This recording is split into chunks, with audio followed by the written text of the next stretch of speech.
Beginilah teman-teman cara saya membuat gulutan atau bedengan. Ini panjang bedengan ini sekitar 20 meter untuk satu bedengan. Nah, ini hari ketiga saya untuk mengolah lahan yang kedua ini.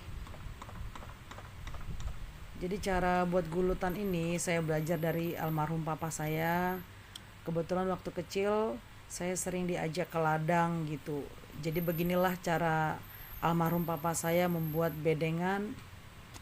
Ternyata cara yang dia buat itu dapat saya terapkan sekarang. Ya, hitung-hitung olahraga. Semenjak bertani begini, berat badan saya itu turun 5 kilo dalam 1 bulan.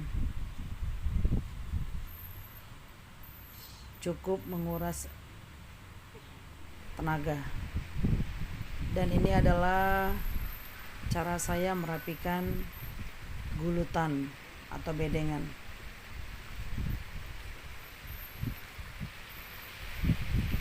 Dan saya lanjutkan merapikan pinggirannya.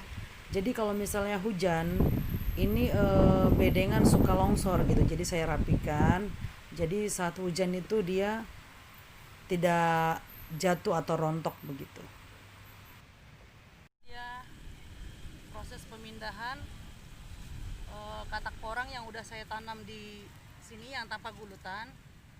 Karena menurut saya sih pertumbuhannya cukup lama ya, udah hampir 1,5 bulan.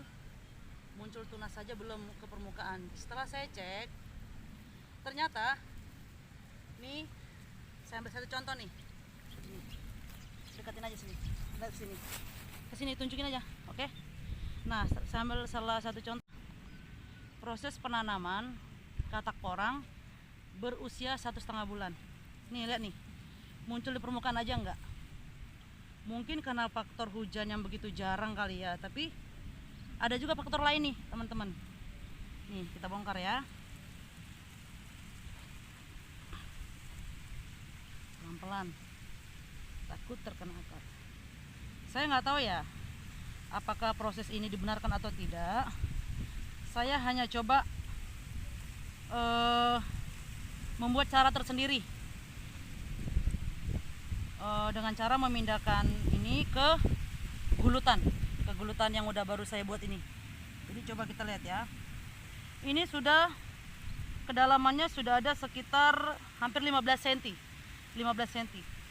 Ini belum kita lihat ada tanda-tanda katak porang tumbuh gitu.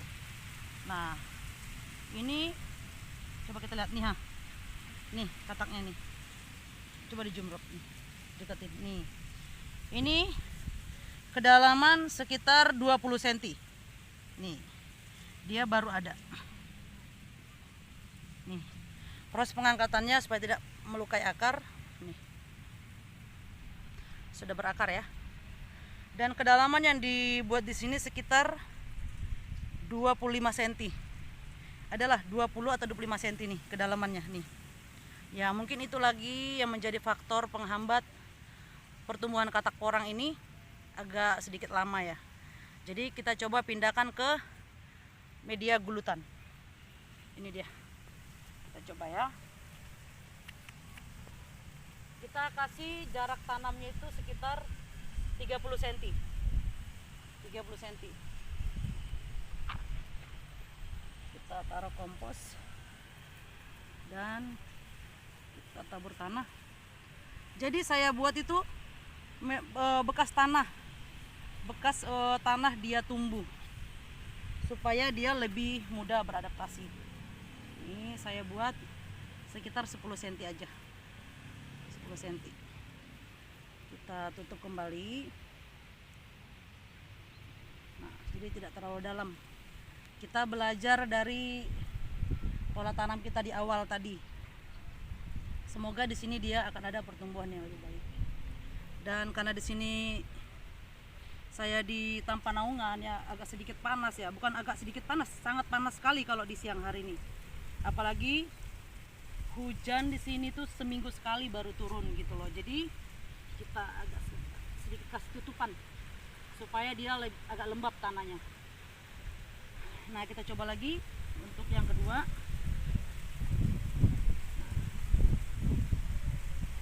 Semoga tidak ada kesalahannya dalam cara ini, apalagi untuk senior-senior yang udah berpengalaman. Karena menurut saya bertani itu termasuk seni. Kita para petani punya seninya masing-masing. Jadi tanaman yang kita budidayakan itu sama-sama porang, tetapi kita punya teknik yang berbeda-beda. Jadi kita para petani ini sebenarnya memiliki seni yang sangat tinggi. Jadi kita punya cara masing-masing bagaimana untuk bisa mengolah lahan atau menanam tanaman dengan tanaman yang sama. Hampir seluruh petani porang di seluruh Indonesia mungkin memiliki cara yang berbeda-beda. Dan tujuan utamanya adalah menghasilkan hasil yang maksimal. Jadi ini kita coba untuk yang keduanya ya.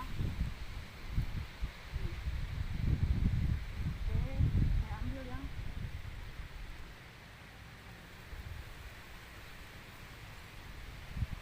ini dia. Agak sedikit panjang ya tunasnya ya. Oh, ini dia. Udah sangat bagus sekali ya pertumbuhannya. Kita bikin tanah yang pertama kali dia ditanam. Jadi kita lihat alur akarnya. Oke. Kita perbaiki alur akarnya, jangan sampai putus. Nah. Oke. Jadi beginilah teman-teman cara saya memindahkan katak porang dari media tanpa gulutan, saya pindahkan ke media gulutan. Bukan untuk dicontoh ya teman-teman, ini cara saya aja. Oke, demikian teman-temanku semua petani porang Indonesia. Mari kita majukan budidaya porang. Kita mengalihkan budidaya tanaman kita yang sehari-hari, contohnya seperti lengkuas atau serai. Kita beralih ke tanaman porang. Kita tidak tahu kelanjutan dari tanaman porang ini bagaimana nanti prospek kedepannya, tapi karena punya nilai jual yang cukup tinggi untuk saat-saat ini dan dari tahun ke tahun dia mengalami lonjakan kenaikan harga ya. Jadi kita harus optimis. Nah, kita harus optimis bahwa tanaman porang ini bisa membantu perekonomian kita untuk lebih baik lagi. Oke teman-teman, cukup sekian yang bisa saya paparkan di sini. Lebih dan kurangnya saya mohon maaf kalau ada kesalahan dalam penyampaian kata-kata. Sukses terus petani porang Indonesia. Salam sejahtera untuk kita semua. Shalom.